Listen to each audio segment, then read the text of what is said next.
Programa Novo Alvorecer, trazendo boas novas para você. Uma realização Assembleia de Deus de Caratinga. Queridos, a paz do Senhor. Estamos de volta com o seu programa Novo Alvorecer e, como combinamos ontem, hoje nós vamos transmitir a segunda parte desse debate maravilhoso das divergências ou confluências entre a geração X e a geração Z. Claro que numa visão cristã. Então fique agora com a segunda parte desse programa maravilhoso e no final voltaremos então comentando alguma coisa desse debate maravilhoso. Deus te abençoe e desfrute dessa palavra maravilhosa. Fechando o seu raciocínio, a gente vai passar para o próximo tópico aqui sobre a banalização da sexualidade. O governo do Canadá, há umas décadas atrás, estava com um problema sério sobre notas falsas dentro do país. Então surgiu uma ideia: o que nós vamos fazer com essas notas falsas? O que nós vamos evitar para essa proliferação e até mesmo esse prejuízo de nota falsa? Então ele teve uma ideia brilhante. Ele pegou notas verdadeiras e entregou nas mãos dos policiais federais. Falou assim: ó, vocês vão estudar a nota verdadeira. E alguém falou assim: mas por que nós vamos estudar a verdadeira, sendo que o nosso problema é a nota falsa? Ele falou assim: ó, se vocês souberem o que é o verdadeiro, quando você bater o olho no falso, você vai identificar. Pronto, isso é uma resposta ao relativismo. Quando você conhecer a verdade, você sabe o que pode e o que não pode. Ok? Vamos lá. Sobre a banalização da sexualidade. A sexualidade atual, através desses agentes de mudança social, está cada vez... Só lembrar que a irmã fez a pergunta, ver se ela ficou satisfeita com as respostas. Respondeu a sua pergunta, Laura. Na verdade, você fez mais uma colocação, né? Bacana, bacana. Obrigado, pastor Anacleto. Obrigado. Sem problema, pastor. Sobre a banalização da sexualidade. Nós estamos vivendo uma sociedade que a sociedade é um agente atual dessa mudança social. Tá? Então, isso, cada vez mais, essa sociedade está sexualizada. É um tabu para nós quando se fala de igreja, quando trata desse assunto na igreja. Só que se nós não pararmos e educarmos a igreja, os nossos filhos, eu tenho 2 filhas, se a gente não parar e educar, pode ser que eles acabam sendo educados pelas escolas, por professores ímpios, por pessoas descompromissadas com a verdade e acaba trazendo um prejuízo. A minha pergunta hoje nós estamos vivendo um mundo numa sociedade, onde se a gente falar algo contrário, nós somos homofóbicos, nós somos radicais, a igreja é um pejorativo, é criticada, enfim. Mas nós entendemos e aprendemos pela palavra, pastor Anacleto, que isso também é uma coisa que fere a palavra de Deus. Vamos falar 2 coisas então. Pastor Anacleto, o senhor vai me falar como é que a geração do senhor, como é que a igreja 20, 30 anos atrás via esse problema, e depois o pastor Paulino faz um respaldo para a gente, como que nós estamos encarando esse problema hoje com a juventude. Muito bem, eu acabei declarando aqui de onde eu vim, né? E eu acho que a nossa geração perdeu muito. E quando eu li hoje ainda, porque foi hoje que o Joás me passou, já estava no meu celular, mas como eu sou da geração passada, eu custo descobrir. Por isso que eu trouxe uma pasta aqui cheia de papel aqui, porque eu sou da geração passada que depende ainda dessas coisas, né? Não tenho tudo aqui na mente gravado como Gilberto, Joás e o pastor Paulino tem. Então eu sou daquela geração que depende ainda dessas coisas. E às vezes depende do óculos também, porque não enxerga. Mas olha só, eu acho que a nossa geração de hoje perdeu muito. Porque a geração dos anos 70, principalmente na igreja, era uma coisa bonita, com todas as proibições que havia. Mas era uma geração diferente na igreja e no mundo. De 1975, a gente olhava para 1910, ou 1911, quando começou a Assembleia de Deus. E a gente ainda dizia assim: será que eles podiam ser melhor do que está sendo hoje? Era a pergunta que a gente fazia. A gente não ficava assim: vamos voltar em 1911, não. Mas hoje você sabe que tem muita gente cansado com essa banalização da sexualidade. E eu digo que tem muita gente cansada porque isso ficou sem graça. Eu acho que essa geração perdeu o encanto do romantismo, né? Daquele romantismo bonito que tinha antigamente dos dos cavalheiros, né, que é chamado cavalheiros, que abriam a porta do carro, que ofereciam uma flor, nem que fosse apanhada lá no jardim, lá da praça, lá, que nem tenha custado nada. Eu acho que a nossa geração perdeu essas coisas, hoje estão levando tudo aos atropelos. Os nossos jovens hoje estão sendo massacrados com essa mídia podre que tem. Nossos jovens estão sendo massacrados. O celular tornou o mundo inteiro acessível a todo mundo. Isso com a facilidade, né, com a velocidade de um raio. Você tem todas as informações que você quiser num pulo só. Mas às vezes eu olho e penso que essa geração, quanto mais informação, parece que está ficando pior. Não sei se essa informação toda está ajudando até mesmo a igreja a evitar certos problemas. Eu estou fazendo palestra para casais, e eu faço isso há 40 anos, e estou fazendo agora, com 42 anos de casado, eu estou fazendo palestra para casais desde quando eu tinha 2 anos de casado. Então hoje eu estou ensinando com as mesmas apostilas que eu usava 40 anos atrás. Alguém vai dizer, mas pastor, é muito quadrado. Não é nada bobo. Se você pegar uma apostila daquela, você vai ver o que é o modelo de namoro, noivado, casamento bíblico. Porque eu ensino o que é um modelo bíblico. O modelo bíblico é um pouco diferente dessas coisas que nós estamos vendo hoje. E é um pouco assustador, né? Eu acho que essa colocação aqui da banalização da sexualidade é uma mensagem forte. Mas a igreja precisa debater essas coisas. A igreja precisa entrar nessas questões com mais profundidade, junto com os jovens, porque nós estamos vendo na igreja, e as pesquisas que fizeram agora de 2015 e 2016, que são as últimas pesquisas do IBOP nessa área, ela demonstrou que na igreja não tem diferença do número de problemas nessas áreas entre a igreja e o mundo, não. Mesma coisa que acontece lá, acontece cá, em proporções iguais, porque eles analisaram o número dos evangélicos e analisou que as proporções são iguais, em divórcios, em gravidez precoce, nessas coisas todas que nós temos pavor de discuti-las. Nós estamos aqui no púlpito da igreja. Se eu falasse isso aqui há 40 anos atrás, banalização da sexualidade, alguém, essa palavra sexualidade não pode falar aí em cima do altar, não. Mas você vai na Bíblia, a Bíblia tem livro inteiro falando dessas coisas facilmente, porque o judeu não tinha problema com isso, porque ele ensinava os seus filhos desde pequeno, levantando, deitando, assentando, andando com eles pela rua. Eles ensinavam sobre tudo, inclusive sobre sexualidade.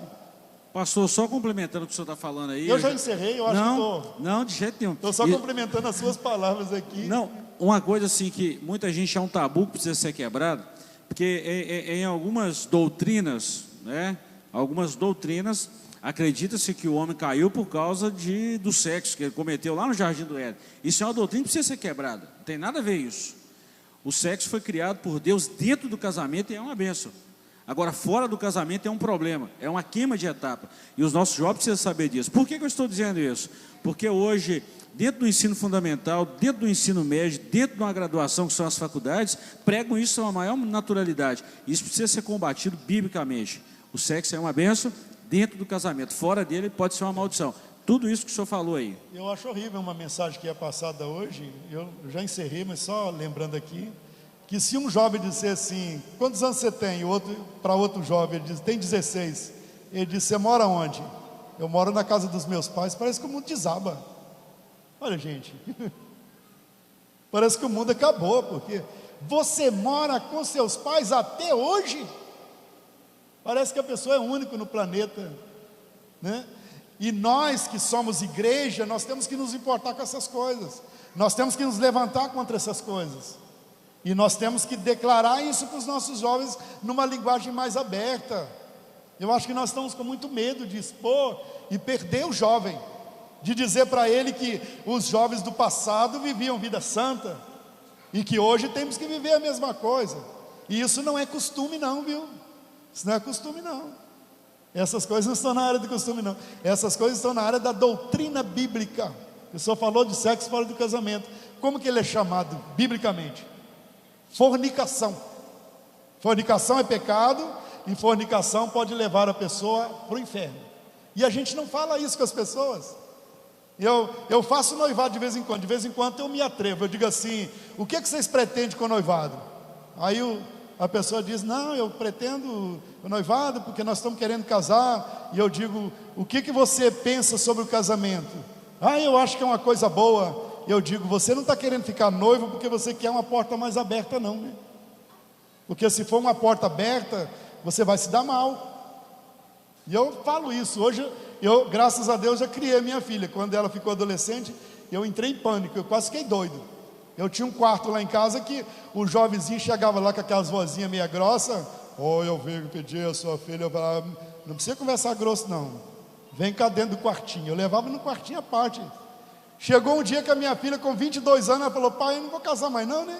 Só vai tratar de mim a vida inteira. Eu falei: por que, minha filha? Porque todo namorado que vem aqui se opõe para correr. Eu falei: vamos fazer um negócio, agora você é de maior, próximo namorado que você arranjar, não me apresenta não. Isso lá, muitos anos atrás. Ela já está com uns 20 anos de casado. Eu falei: não me apresenta não, a hora que você arranjar, deixa ele aí. Aí daí uns dias chegou o Robson, está lá sentado na sala. Minha casa tinha um corredor comprido, eu passava para lá olhando para a parede, e voltava olhando para a parede para o outro lado. Aí passou uns dias, ela falou: o senhor já viu o rapaz sair na sala? Eu falei: ainda não vi não. Mas o que o senhor pensa? Ele pode conversar com o senhor? Eu falei: a hora que ele definir se ele quer uma coisa séria mesmo, de noivado, de casamento, ele fala comigo. Aí daí uns dias ele me chamou. Quando ele me chamou, meio trêmulo, que hoje ele não treme mais não, mas naquele dia ele tremeu. Eu estou aí namorando sua filha, o senhor já viu? Eu falei: você está namorando com a minha filha? Tá. E o que você pretende? Não, eu quero ficar noivo. Eu disse: você já comprou aliança? Ele disse: já comprei, já estou com a aliança aí, está até aqui no meu bolso. Eu falei: semana que vem, nesse mesmo horário, nesse mesmo local, vocês vão ficar noivo então. Pronto, resolvi o problema. Graças a Deus, minha filha nunca me deu trabalho, nem precisava tanto, mas eu era tão bobo que não precisava tanto. Mas hoje, se os pais ficarem ausentes dessas situações, irmãos, não dá certo não.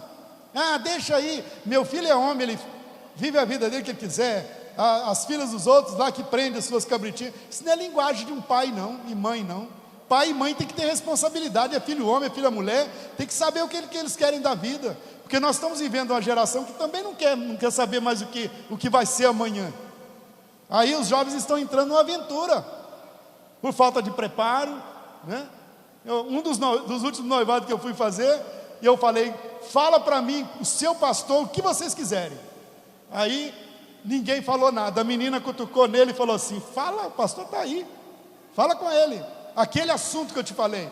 Aí eu falei assim: agora você vai falar, né? Que ela pediu, atende aí a sua noiva. Aí ele falou assim, aí ela falou: pastor, ele tem aí 50 contatos no celular, com uma trava no celular, toda vez que ele atende, ele sai de perto de mim. A hora que eu casar, eu não vou aguentar isso não, porque só tem contato de meninas das igrejas ao redor, tudo aí. Aí eu falei: você quer um casamento feliz? Você quer um casamento abençoado? Você quer um casamento de verdade? Senta hoje ainda com a sua noiva, e eu não vou acompanhar não, porque eu não sou bobo, vou deixar na sua consciência. E se amanhã eu precisar de aconselhar casado, eu vou te lembrar que você foi teimoso. Senta hoje, apaga esses contatos todos, tira essa trava do celular, e de vez em quando você esquece o celular na casa dela, que é o melhor que você faz. Depois no outro dia você pega, e aí ela vai ver onde estão os seus contatos.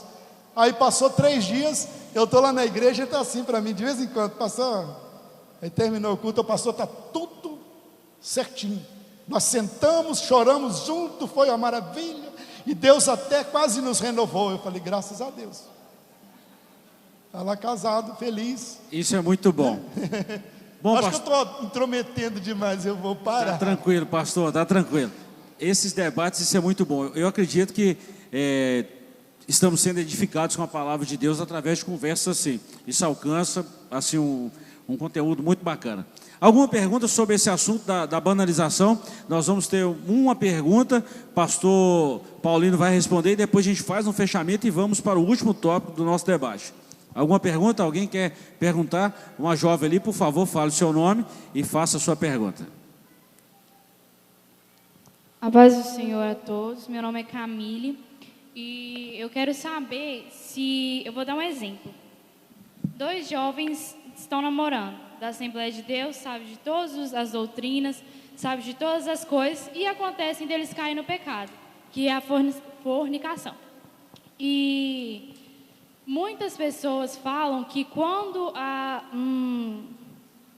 faz as coisas antes do casamento, o casamento, quando casa, é amaldiçoado. E aí eu queria saber se é verdade, se fica amaldiçoado. Tipo assim, eles saíram da igreja, fizeram coisa errada e voltaram e realmente arrependeram e estão em comunhão. E eu queria saber, tipo assim, se o casamento vai ser amaldiçoado, se vai ser abençoado, como que vai ser?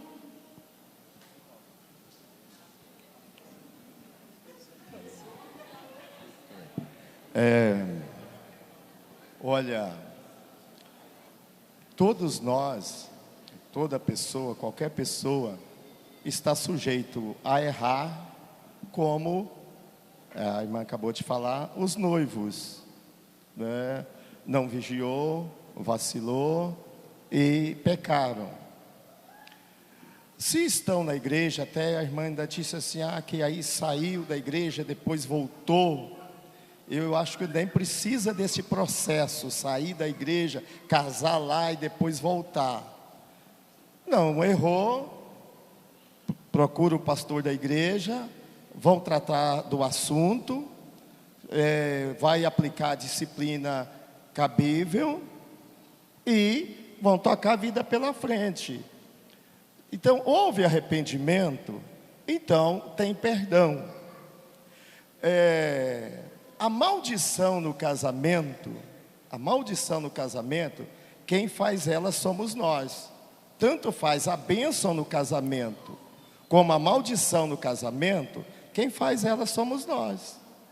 Não vou dizer que você pode ter algumas consequências de você, porque aí quem casou lá não teve fornicação, ele passa dificuldade no relacionamento, no casamento dele também. Agora, a questão que às vezes quem cometeu lá a fornicação, quando ele está passando por um problema no casamento, uma questão de relacionamento lá no casamento, alguém já joga a pedra e fala, tá vendo lá, foi adiantar, tá vendo o que está dando agora, né? Mas uma vez que houve arrependimento, houve conserto, houve perdão, não existe maldição, não existe. Agora, como eu disse, o meu casamento vai ser abençoado, é Deus, mas depende de mim e da minha esposa. Eu posso tornar o meu casamento uma bênção, e como eu posso tornar o meu casamento uma maldição. Sim, pastor. Vamos só lembrar um tópico aqui, uma coisa bem bacana, é o seguinte, a gente de vez em quando está fazendo alguns aconselhamentos pastorais, alguns gabinetes, etc. É muito interessante quando a gente fala isso aqui, respondendo a pergunta da Camila também, é o seguinte, que há algumas quebras de princípio quando a gente passa por um caminho desse. O namoro, o noivado não foi feito para esse avanço de sinal, em geração nenhuma. Quando há uma quebra desse princípio, é o que o senhor falou, pode haver também uma consequência. É uma terceira lei de Newton, né, professor? Para toda ação tem uma reação. É claro, essa maldição é quebrada? Claro que é. Agora, a consequência de um ato desse pode ser complicado. Vou citar um exemplo. Em um casal de jovens, né, de namorados que estão na igreja, estão participando direitinho, certinho. Quando acontece uma situação dessa, uma das coisas que a gente mais observa no aconselhamento, perda de confiança. A confiança é perdida. Não confiam mais um no outro naquela cumplicidade que havia antes desse problema. Isso é uma coisa que precisa ser trabalhada. Então, a recomendação é pé no freio, mão no freio de mão, não avance os sinais e vai segundo os princípios da palavra de Deus. Pode. Dentro dessa questão, banalização de sexualidade também, então, falamos de consequências ali, aí vem consequências, porque de repente houve uma explosão, um problema na família, alguém, enfim, não vai ficar normalmente como se não tivesse acontecido o ato. Mas são coisas que são trabalhadas e que pode você ter um casamento abençoado, uma família abençoada. E falando dentro da questão da sexualidade, banalização da sexualidade, e a questão, né, que nós como pastores trabalhando com a igreja, e foi falado aqui de um tempo atrás e do tempo presente, sempre me trouxe muita preocupação. Tá aqui a mocidade, outros estão casados, aqui vários estão casados, e sabe o tanto que eu falei com vocês sobre isso, né? O tanto que eu falei, que eu, né, recomendei, ensinei, né? E por quê? A gente viveu um tempo atrás, até eu vou fazer aqui um comentário. A gente viveu um tempo atrás que a juventude, eu não vou dizer que a juventude passada era melhor do que a de hoje, e que a juventude passada, ela teve problemas, dificuldades, mas elas não têm a mesma dificuldades que vocês têm hoje. Não tem, as dificuldades são diferentes. A roda rodou, andou, então dificuldades são diferentes. Por exemplo, tem muitos irmãos aqui, cooperadores, obreiros aqui, há 20 anos atrás, a gente tinha dificuldade para fazer uma caravana com a mocidade. Por quê? Porque você saía, ia e tinha que ficar vigiando os jovens. Então é de 20 anos atrás, por isso eu estou dizendo, não é melhor. Você tinha que vigiar. E foi um tempo que a verdade é essa, a igreja era vigiada, policiada. Era policiada, os pastores estavam em cima. Eu conheço pastores, colegas, que vigiavam os crentes. Que eles, né, ele morava numa casa de laje, que ele já contou que ele deitava lá em cima da laje para ficar vendo os crentes lá na praça passar lá. Então tinha dificuldade para fazer caravana, ou os pais não tinham confiança de deixar seus filhos sair para a caravana. Por quê? Porque chegava lá, jovem de um lado, de uma cidade, de outra, e era uma oportunidade que eles aproveitavam para namorar, às vezes para correr lá para trás do ônibus, né? Lá e abraçar, beijar e fazer, né? Só que hoje você não tem mais essa dificuldade. Hoje você não tem.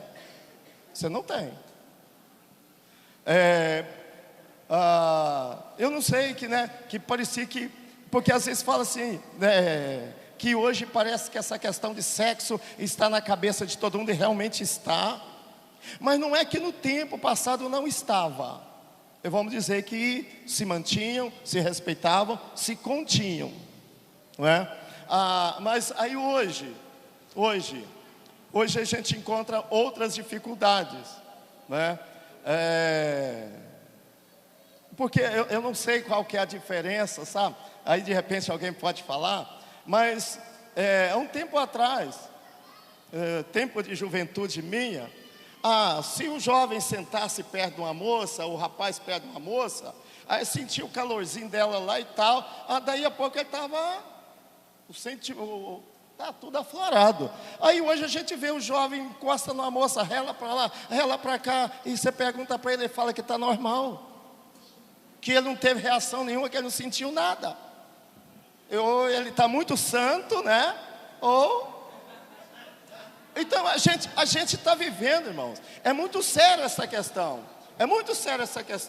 Os irmãos sabem aqui, os irmãos, juventude sabe que eu lidei muito com isso aqui na igreja. Falei muito, né? Até eu ainda falei uma questão falei assim, rapaz, fica relando demais em rapaz não, gente. Para com isso. Vocês lembram aí? Quem lembra? Dos jovens aí que lembra. Eu falei assim, não, estou vendo uns rapazes aí que... Eu falei assim, não, pelo amor de Deus, véio. Pode ser amigo, pode conversar, mas vão devagar aí, véio, porque tá estranho, você entendeu? Está estranho, né? Então, irmãos, Todo tempo a gente tem dificuldade, embora os problemas podem ser diferentes, mas a gente tem dificuldade. Então, hoje você tem essa dificuldade, porque é rapaz e moça que você tem que falar com ele. Dá um jeito de namorar, rapaz. Você não vai arrumar uma namorada, não? Você não vai arrumar uma namorada, não? Mas pelo amor de Deus, não é? Então, essa é uma questão que, por exemplo, pastoreamos igreja, então a gente tem que acompanhar passo a passo, né? Porque aí de banalização, né? De banalização, aí de repente já tem alguém que para mim não faz diferença, né? Vem a relatividade aí, né? O relativismo quer dizer, né? Que casar com homem, casar com mulher, tanto faz, né? Então, são situações que vocês como jovens, né? Igreja de um modo geral, como jovens, é claro, pé no freio, busca na palavra de Deus, viva a palavra de Deus, oração, jejum e comunhão com Deus, né? Porque é isso que resolve. E claro, aprenda a fazer a coisa certa. Pastor Anacleto, eu queria completar? É só citar 2 versículos bíblicos, porque isso aqui é um dilema. Porque é muito bom esses conselhos que nós estamos dando para quem nunca caiu nesse laço, né? Para quem já caiu com o apelo que tem hoje nessa área, e a pessoa se acomodar nesse erro, aí ele pode levar para o casamento muito problema. E eu tenho 2 versículos bíblicos que valem para qualquer geração, né? Não importa qual geração. Se alguém pergunta, e daí, pastor, eu já caí. Mas você já caiu? Então vai lá para Apocalipse 19, aquele versículo maravilhoso que diz, 21, 19, né? E diz, bem-aventurados que lavam a vestidura no sangue do Cordeiro, para que tenham direito à árvore da vida e possam entrar na cidade pelas portas. Eu acho que o casal de namorado que cai num erro desse, se eles pretendem viver junto um casamento, eles precisam fazer um acerto com Deus. Não estou nem falando de falar com o pastor, porque às vezes nem falam, mas eles precisam sentar e dizer, nós fizemos algo errado, algo horrível, vamos consertar isso como? O que fazer com esse peso que nós vamos levar para o nosso casamento? Vamos ajoelhar, vamos pedir perdão a Deus, vamos esperar o casamento para a gente continuar com essa festa, porque isso tem recuperação. Não quer dizer que a pessoa que caiu ali nunca mais vai levantar, não, né? Tem conserto. E o outro versículo bíblico, além do Apocalipse, bem-aventurados que lavam a vestidura, é aquele que confessa a sua falta e deixa, alcança misericórdia. Então, não é porque é jovem, vou levar isso para lá e a gente casa, vê se vai dar certo, e às vezes não dá por causa disso, porque já leva um motivo de desconfiança, não maldição.